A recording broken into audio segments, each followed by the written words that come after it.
यह तस्वीर वर्ष 1987 की है जो आपको दिखाऊंगा, जब 36 साल पहले धर्मयुग नाम की एक पत्रिका के कवर पेज पर रामायण सीरियल में भगवान राम बनने वाले, उनका रोल निभाने वाले अरुण गोविल की तस्वीर प्रकाशित हुई थी और लोगों ने अरुण गोविल के रूप में भगवान श्री राम को स्मरण करना शुरू कर दिया था। और इसलिए इस फिल्म में भगवान श्री राम की छवि से जो समझौता हुआ वो लोगों को जरा भी बर्दाश्त नहीं हुआ, क्योंकि लोगों के मन में ये छवि थी। इस बात को आप इन तस्वीरों से भी समझ सकते हैं। कुछ समय पहले जब अरुण गोविल एक एयरपोर्ट पर थे, तब एक महिला उन्हें भगवान राम समझकर उनके पैरों में गिर गई उनका आशीर्वाद लेने के लिए। देखिए आप, 36 साल के बाद जब अरुण गोविल का रामायण सीरियल आया था, उसे 36 साल बीत चुके हैं, आज भी लोग उन्हें मिलते हैं तो देखिए किस श्रद्धा से उनके पैर छूते हैं, जिससे यह पता चलता है कि हमारे देश के लोगों में भगवान श्री राम किस रूप में बसे हुए हैं। हमारे डीएनए में भगवान श्री राम बसे हुए हैं और जो भगवान श्री राम हमारे डीएनए में हैं वो ऐसे नहीं दिखते जैसा इस फिल्म में दिखाया गया है। और ओल्ड इज गोल्ड की कहावत इस विवाद पर पूरी तरह से फिट बैठती है। तो आप सोचिए, कभी आपने देखा है ऐसा सम्मान किसी एक्टर का भारत में हो जैसा अरुण गोविल का हो रहा है। एक जमाना था जब रामायण सीरियल का प्रसारण हुआ करता था तो लोग अपने जूते चप्पल बाहर उतार कर तब रामायण सीरियल देखने के लिए टीवी के सामने बैठते थे। उन्हें ऐसा लगता था कि वाकई में साक्षात भगवान श्री राम उनके घर में पधार रहे हैं। लोग इस तरीके से पूरी श्रद्धा के साथ ये रामायण सीरियल देखा करते थे और भारत की जितनी सड़कें होती थी, बाजार होते थे, उस समय खाली हो जाते थे। अब सोचिए उस आस्था के साथ ये नया प्रयोग जो किया गया है तो देश के लोग कितने नाराज हुए होंगे। और पांचवा बड़ा पॉइंट यह है कि इस फिल्म को बनाने पर लगभग 600 करोड़ रुपए खर्च हुए। अभिनेता प्रभास ने खुद इस फिल्म में प्रभु श्री राम का रोल किया। उनके अलावा भी इस फिल्म की स्टार कास्ट में बड़े बड़े अभिनेता हैं, अभिनेत्रियां हैं। नेशनल अवार्ड जीत चुके मनोज मुंतशिर शुक्ला ने खुद इस फिल्म के डायलॉग्स और गीत लिखे हैं। लेकिन इसके बावजूद इस फिल्म का इतना जबरदस्त विरोध हुआ, तो इससे अभी बहुत सारे लोग ये नहीं समझ पा रहे कि इतनी बड़ी फिल्म में ऐसा क्यों हुआ। भगवान श्री राम को मानने वाले करोड़ों हिंदू ही आखिर श्री राम पर बनी इस फिल्म से नाराज क्यों हो गए। और अगर यह फिल्म हिंदुओं की आस्था को चोट पहुंचाती तो ये फिल्म बनी किसके लिए थी और क्या इसके पीछे कोई और वजह भी हो सकती है। इस फिल्म के मेकर्स का कहना है कि उनकी ये फिल्म सिर्फ 3 दिनों में 340 करोड़ रुपए का कारोबार कर चुकी है। यानी पैसे कमाने के मामले में भी इस फिल्म ने रिकॉर्ड तोड़ दिया। विवादों के मामले में तो रिकॉर्ड तोड़ रही है, लेकिन पैसे भी कमा रही है। लेकिन हमें लगता है कि यह फिल्म कितना भी पैसा कमा ले, कितने सैकड़ों करोड़ रुपए कमा ले, लेकिन इस फिल्म ने उन करोड़ों हिंदुओं को गंवा दिया है जो टीवी के बाद रामायण के प्रसंग को थिएटर्स में देखने के लिए उत्साहित थे। लेकिन अब ये लोग बहुत दुखी हैं। रामायण का प्रसंग कितना अद्भुत और विशाल है, इसका एक छोटा सा उदाहरण आज आपको दिखाते हैं। आज हम आपकी मुलाकात अनुष्का नाम की एक ऐसी कथावाचक से कराना चाहते हैं जिसकी उम्र सिर्फ 7 वर्ष है और वो रामायण के विभिन्न प्रसंगों को इस तरह से प्रस्तुत करती है कि आप प्रभु श्री राम की लीला में खो जाएंगे। और आज आपको हैरानी भी होगी कि जो काम 600 करोड़ रुपए की ये फिल्म बड़े बड़े अभिनेताओं के साथ और लेटेस्ट टेक्नोलॉजी के साथ नहीं कर पाई, उस रामायण को इस 7 साल की कथावाचक ने सिर्फ 4 मिनट में समझा दिया। इसलिए आज जब इस फिल्म पर इतना विवाद हो रहा है, तब हम आपको 7 साल की इस छोटी सी कथावाचक के जरिए रामायण का एक प्रसंग बताना चाहते हैं और यकीन मानिए आप आनंद में डूब जाएंगे। पूरे रामचरितमानस में सर्वाधिक प्रेम करने वाला भगवान राम से कोई है तो वो माता कैकेयी है।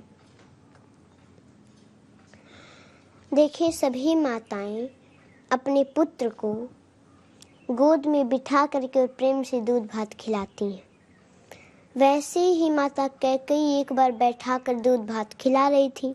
1 गिलास खाए, 2 गिलास खाए, 3 गिलास खाए, चौथे में माता कैकेयी का हाथ पकड़ लिए भगवान राम और बोले कि आप सिर्फ दूध भात ही खिलाती हैं, कभी ये नहीं पूछी कि राम तुमको कुछ चाहिए। माता बोली अगर कुछ चाहिए तो जल्दी बोलो।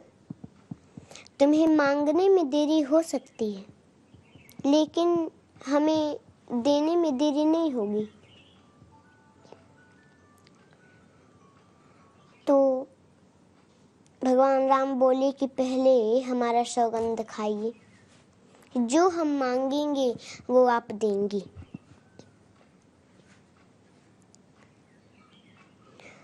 तो माता कैकेयी बोली, जो तुम मांगोगे वो हम देंगे, बताओ क्या चाहिए। तो भगवान राम बोले कि जो मैं मांगने जा रहा हूँ अगर वो आपने दे दिया तो संसार में कोई भी अपने पुत्री का नाम कैकेयी नहीं रखेगा। माता कैकेयी बोली, मुझे मंजूर है। बोली कि अगर जो मैं मांगने जा रहा हूँ आपने दे दिया, संसार में आपका अपजस होगा। बोली, वो अपजस मुझे मंजूर है कि जिससे मेरा राम प्रसन्न रहे, और वो जस मुझे नहीं चाहिए जिससे मेरा राम दुखी रहे। बताओ क्या चाहिए। बोले कि जो मैं मांगने जा रहा हूँ अगर आपने दे दिया तो कदाचित आपको वैदव्य जीवन भी देखना पड़ सकता है। माता कैकेयी 2 मिनट के लिए मौन हो गई, फिर बोली, राम मुझे वो भी मंजूर है, बस मेरा राम प्रसन्न रहे इतना ही हमें चाहिए। भगवान राम बोले, माँ एक समय आएगा हमारा विवाह होगा और उस समय आपको हमारे लिए 14 वर्षों का वनवास मांगना पड़ेगा। आपको याद है आपका 2 वरदान पिताजी के पास सुरक्षित रखा हुआ है, तो आपको हमारे लिए 14 वर्षों का वनवास मांगना होगा। जब ये माता सुनी तुरंत धड़ाम से जमीन पर गिर पड़ी और बेहोश हो गई। कुछ देर के बाद होश हुआ, बोली, राम मैं नहीं दे सकती ये वरदान। और फिर भगवान राम का विवाह हुआ। कुछ दिन बीता, उनको सूचना मिली कि उनका राज्याभिषेक होने वाला है, लेकिन उनको ज्यादा प्रसन्नता नहीं हुई और अगले दिन ही उनको सूचना मिली 14 वर्षों का वनवास मिल गया। प्रसन्नतां यान गताभिषेकतः तथा न ममले वनवास दुःखतः मुखं भुजश्री रघुनंदनस्य मे सदास्तु सा मंजुल मंगल प्रदा। इस फिल्म पर जो विवाद हो रहा है उसकी वजह से फिल्म मेकर्स ने अब विवादित डायलॉग्स को हटाने की बात कही है और उनका कहना है कि अब वो ये तमाम जो विवादित डायलॉग्स हैं इन्हें हटा देंगे और हटाने के बाद इस फिल्म का नया रूप जो होगा बहुत जल्द लोगों के सामने आ जाएगा। लेकिन 36 साल पहले वर्ष 1987 में आए रामानंद सागर के सीरियल रामायण में भगवान श्री राम का चित्रण करने वाले अरुण गोविल ने कहा है कि लोगों की भावनाओं को ठेस पहुंचाकर अगर ऐसे डायलॉग्स को हटा भी दिया जाता है तो भी अब इसका कोई अर्थ नहीं होगा। जो भी मेकर्स हैं उनको थोड़ा सा ध्यान अवश्य रखना चाहिए लोगों की भावनाओं का। जो लोग जुड़े हैं इनसे, जिनकी आस्था है ये, उनकी भावनाओं का ध्यान जरूर रखना चाहिए। आप क्रिएटिव लिबर्टी के नाम पर किसी हद तक भी ना जाएं, लेकिन नई नई चीजें इवॉल्व करना अच्छी बात है, लेकिन वो एक बेसिक जो फ्रेमवर्क है उसको ध्यान में रखते हुए आप टेक्निकली उसको कितना भी इवॉल्व कीजिए ना, आप स्पेशल इफेक्ट दिखाइए अच्छे से अच्छे, उसमें कहीं कोई प्रॉब्लम नहीं होती है। लेकिन जो स्वरूप है, बिकॉज हम निराकार की पूजा नहीं करते हैं, हम साकार स्वरूप की पूजा करते हैं, और वो स्वरूप जो हमारे मन में बसा है जब वो हमें कहीं अलग दिखाई देता है तो हमें तकलीफ होती है उससे। वही इस फिल्म के साथ हुआ है बेसिकली। तो इसका पूरा निचोड़ ये है कि जब हम रामायण को देखते हैं, रामानंद सागर के रामायण को देखते हैं, और जब उन्होंने ये सीरियल बनाया था तब उनके पास ना तो बहुत बड़ा बजट था, यानी पैसा नहीं था, ना ही कोई बड़े बड़े सुपरस्टार्स थे। फिर भी उन्होंने दिल से, श्रद्धा से इस सीरियल को बनाया। और इस सीरियल को जब आप देखते हैं, रामायण को, तो इसमें आपको आत्मा नजर आती है, इसमें आपको श्रद्धा नजर आती है और आपको लगता है कि बहुत श्रद्धा के साथ इसे बनाया गया है। लेकिन जब आप आदि पुरुष को देखते हैं तो आपको उस श्रद्धा का एक कमर्शियल रूप दिखाई देता है। जब आप फिल्म को देखते हैं तो आपको ऐसा लगता है कि ये एक नया मॉडर्न टिकटॉक के ज़माने वाला, रील्स के ज़माने वाला, यूट्यूब के ज़माने वाला, या हॉलीवुड के ज़माने में जैसी फिल्में आती हैं, सुपर हीरो के ज़माने में जैसी फिल्म आती हैं, उस तरह की एक फिल्म हम देख रहे हैं, जिसको कि आप कह सकते हैं कि ये कलयुग की रामायण है। और उन्होंने शायद इसे दिमाग में, जब कोई लेखक लिखता है किसी फिल्म को या निर्देशक बनाता है, तो एक रेफरेंस पॉइंट होता है।